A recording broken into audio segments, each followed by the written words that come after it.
is up, guys? Welcome back to the channel, and today we are gonna be working on the 1974 MGB.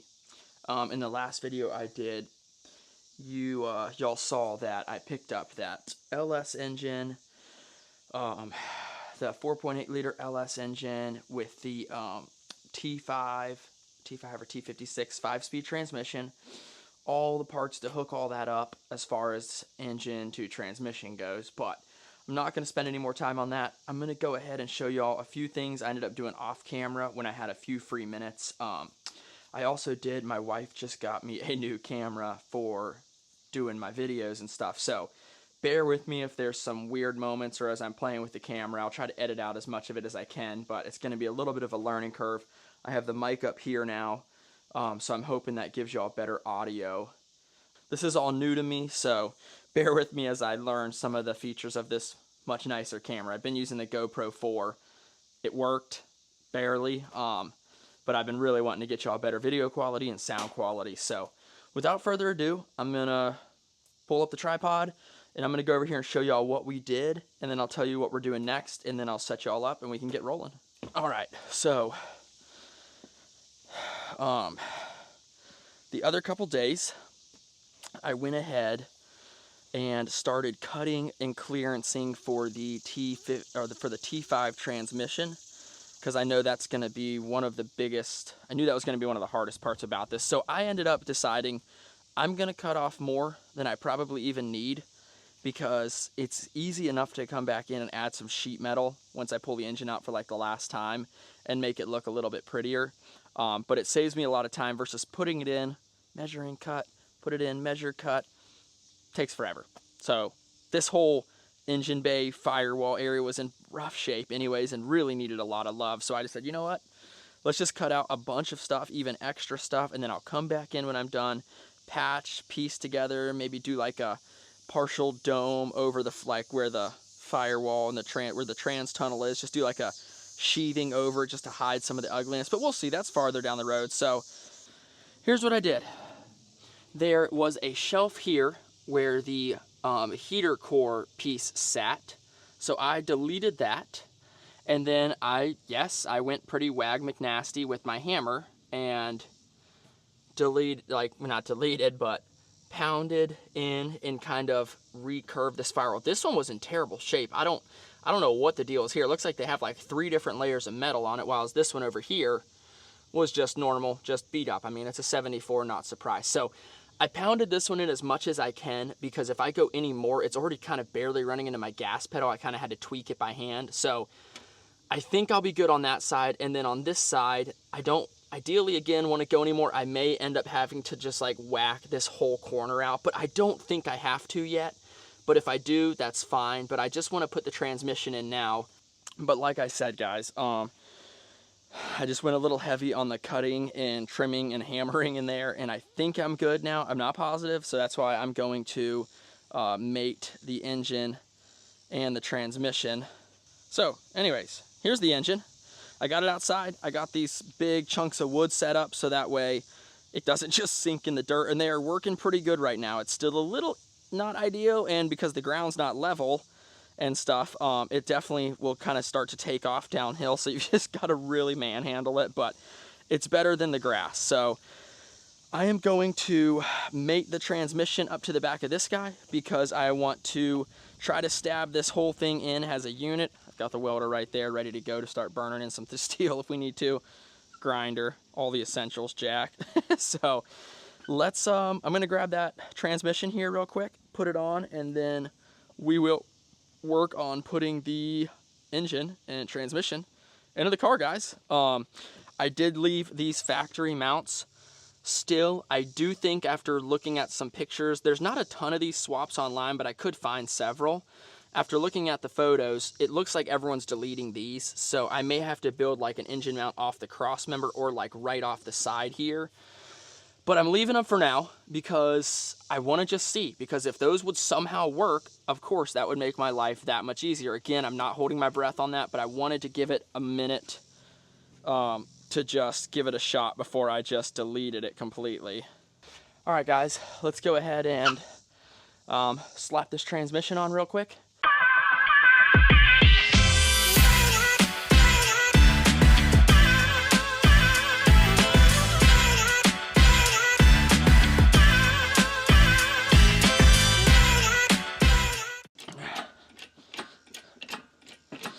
We just gotta go up, down a little bit more.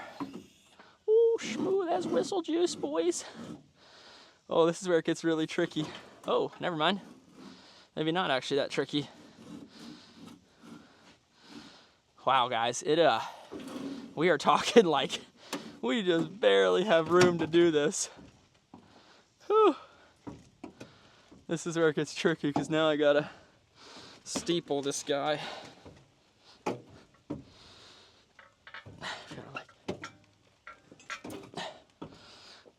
There we go. Oh, shoot.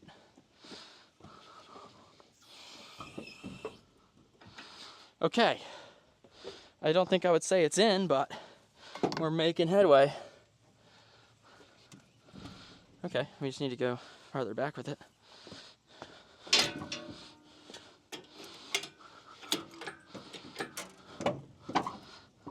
All right, guys, so right now we're sitting at a crazy angle here. I need to cut this. I actually meant to cut this section out earlier. I'm gonna basically cut here, you know, all the way like that. Bell housing can go back in just a tiny bit more.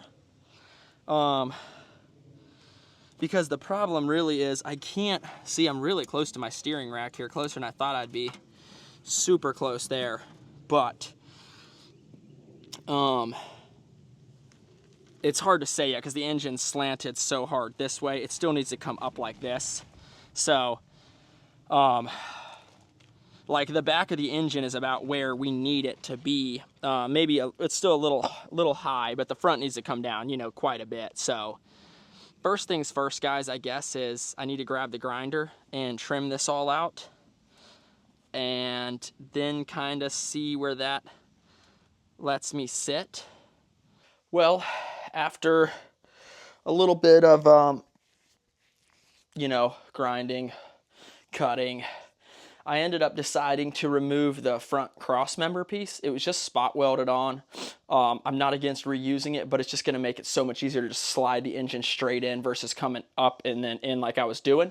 So it just took a couple minutes to pop that off and then get this thing all fitted up where I want it. So a lot's changed. It looks way better. I'm feeling way better about it. I cut out more of the firewall. Oh, so as you can see, the front mount gone. I just have it sitting over here. I just completely removed it. I cut all of this out. I do have this, which may be in the way. I don't know yet, but I'm gonna leave it. This is the sway bar for the front. But man, guys, look at those. The bushings are just done. The front end needs a serious update, but that's down the road. So this is my brake line. Let's just not look at that. But yeah, so I chopped out more of that. I'm actually in the fender well now, which again, that's not any problem. What I'll do is I'll probably come back with a big piece and just scab over all this, tack weld it all on. Same with over here. I can't really do much more with this side unless I absolutely have to, because I've got the pedal racks up there, the cable inputs. It's already pretty beat up and I don't really want to do any more damage to it. So I'm gonna leave this as it all is and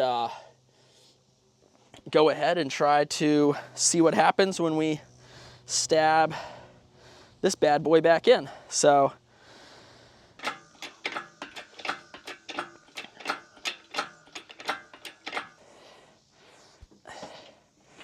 it's really not bad, guys, doing this in and out. Like, thought it was gonna be much harder, and I'm not complaining because it really could be. So like I said, it's just awkward doing it on wood. Uneven ground, everything's slipping and sliding, but at the end of the day, that is small potatoes. Okay.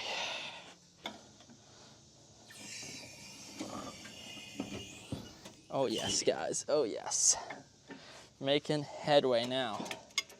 That is what I'm talking about.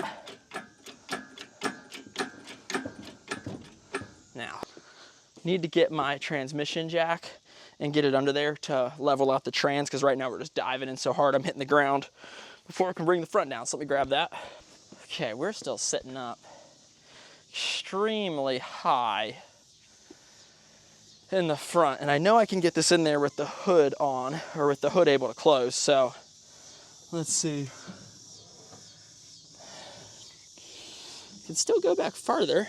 Not sure. I think my hoist is just limiting me now.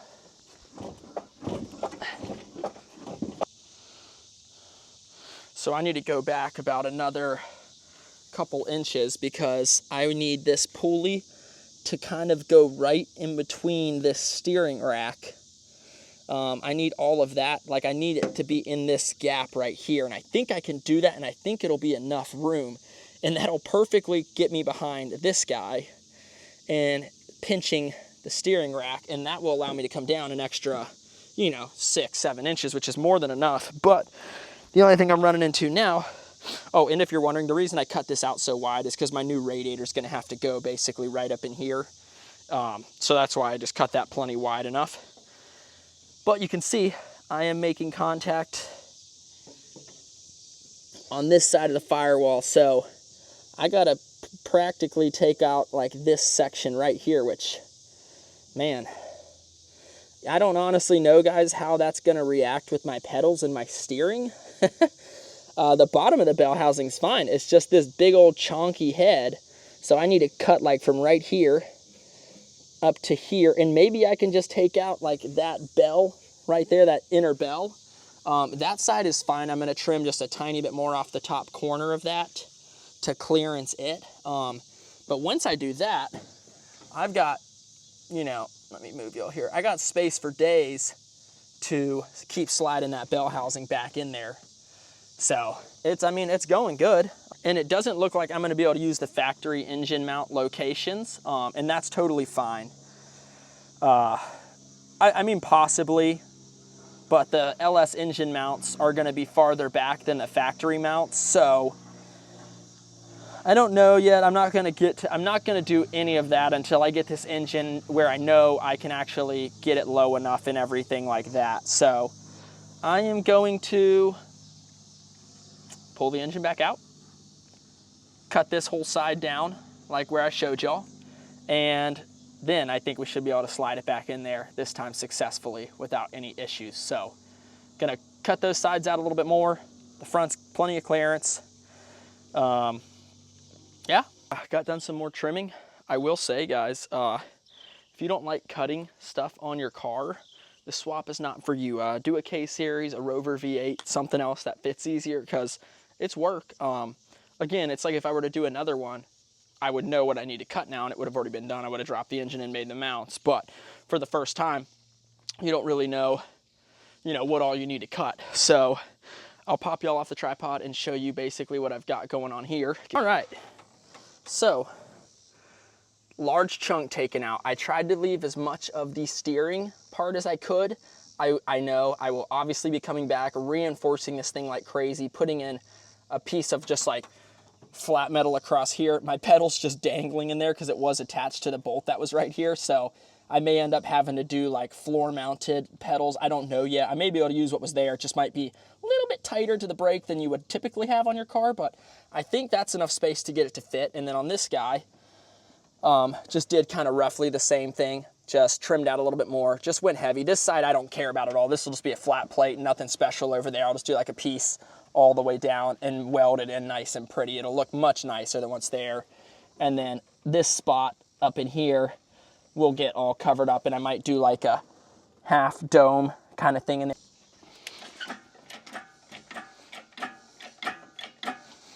Okay.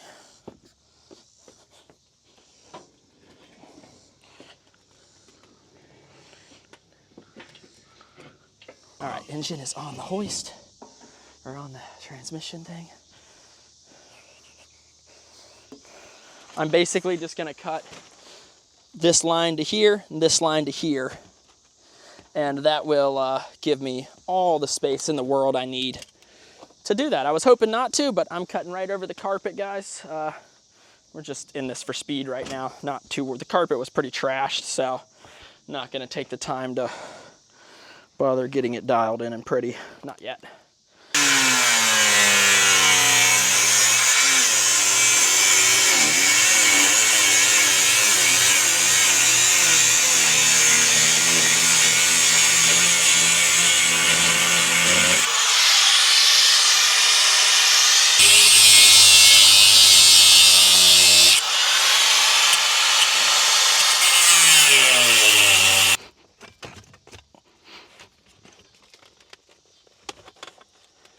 Oh my, okay. That's nice.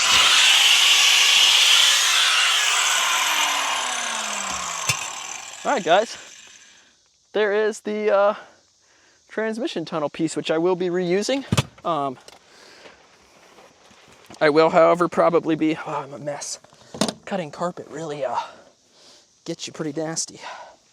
All right, guys, now this is the nice thing about this little LS engine bracket I made is I can just take my chain through it like so.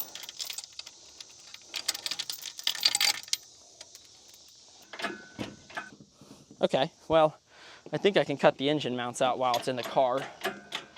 Let me try that so that way I don't have to pull it out again with the Sawzall. I think I can whack them out.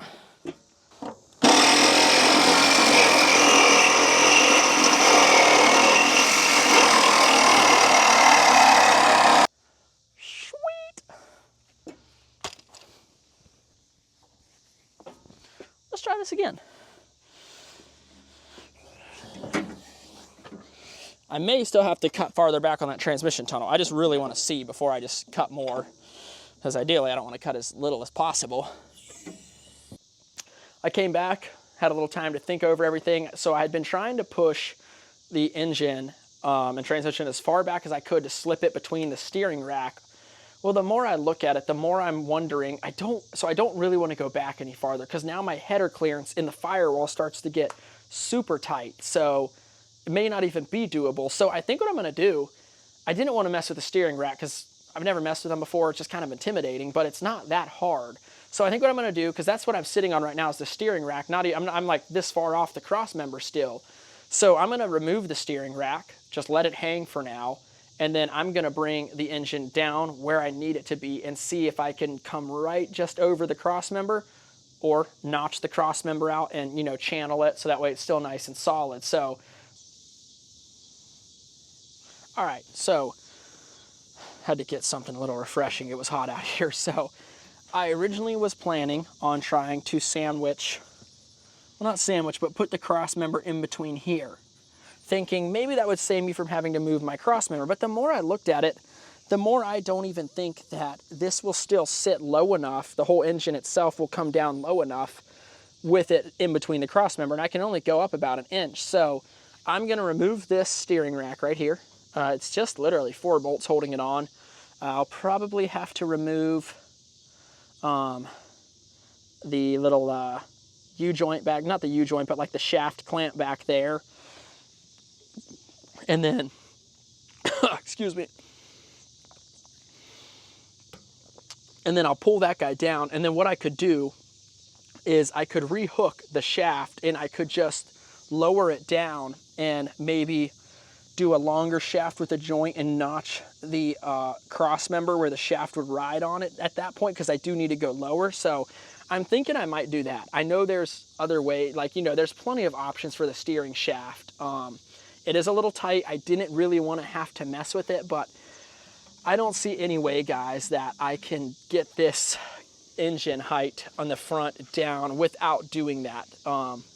Because right now, it's sitting on it. So if I can bring that off, so if I push this engine back anymore to fit that shaft, I need to go like another inch. I cannot cut any more out of this. It's already pushing it, and I already have to reinforce it, which is going to add a little bit of, you know, a little bit onto it. So I'm wishing I would have seen that before I cut more out, but I still needed a clearance for this part of the bell housing down here anyways. So it's not it's not the end of the world. That side, again, that side doesn't matter. We're just going to plate that over. That's just the passenger side wheel well. So if I can do that, then I can lower the engine down like right there, leave my sway bar and not touch that at all. I don't have a ton of time left on this SD card, and this video is already getting pretty long. Of course, I'm going to edit it down, but I'll try to video maybe this front steering shaft, and then that's probably going to be it for this video. And then I may still try to do some more work while I have the time this evening. But what I'll do then is, if I do any more work off camera, I'll try to keep it pretty minimal so I can still show you all the process. But as of right now, we're going to move the steering rack and then drop the engine onto the cross member, see if that height will work. If that height will work, great. I'm not going to notch the cross member. If I need to notch the cross member, might try to do that tonight as well. So won't get to engine mounts tonight, it doesn't look like. No big deal. After looking at it, it looks like it's going to be pretty simple to do with the already pre-made brackets. They're just like generic LS swap brackets that has a plate that bolts to the engine, 2 little wings coming off of it like this, and then bushing going through, and then 2 wings that come off of that like that. So I should be able to just notch those legs and then mount them right on the frame, just hard weld them in, do like a plating up on top so they're nice and rigid, some gussets on the sides, just beef them up, but I mean, not even necessary. So without further ado, let me set you all up out here.